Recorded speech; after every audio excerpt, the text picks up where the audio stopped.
Morning, Nicola. Well, when the wonderful producers on this show rang me up and said, Jeremy Kyle wants you to stay overnight in Britain's worst service station, I thought, I'm 3 days into the job, what have I done wrong? But there is a serious point to all this, of course, because, look, Britain's motorways are the arteries of the nation, and if that's true, then the service stations are its beating heart. But this one, I think it's got heart disease, to be honest.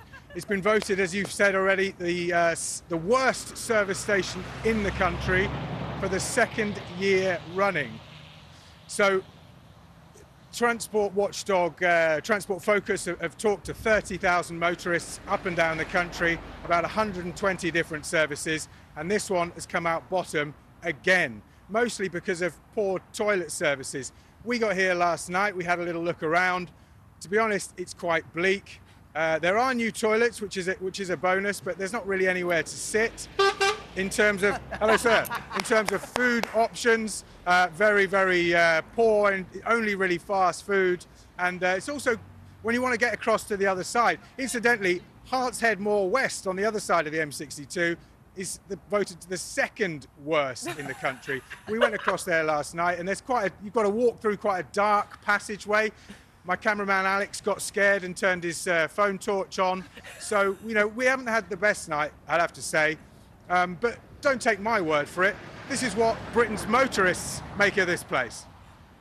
A little bit surprised, really, because, I mean, like I say, I do quite a lot of travelling around the UK and whatever, but this is not the worst by any stretch of the imagination. Obviously, food may be slightly expensive, like most services, but, you know, it's clean, it's easy to get into, easy to get back out of. It's quite straightforward to get back straight on the motorway, dead easy.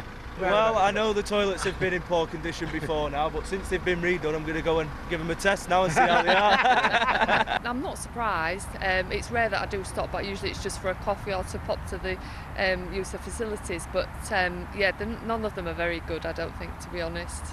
As a lone woman driving, because I drive for work, it's obviously quite off-putting sometimes walking in when you're a lone female, to be fair, but there just doesn't seem to be many places to sit. It's just, obviously it's for convenience, isn't it, but I usually just go through the drive-through and I'm off again.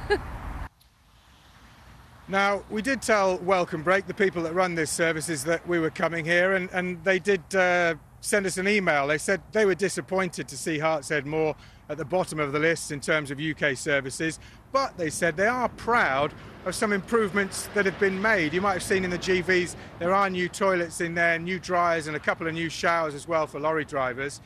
They pointed to those services, and Welcome Break also say because of that they expect to see an improvement on next year's survey. But I tell you something I am worried about is the lack of facilities for the nation's lorry drivers. Spoke to a great guy this morning called Julian. He tells me he pays £31 a night to stay here.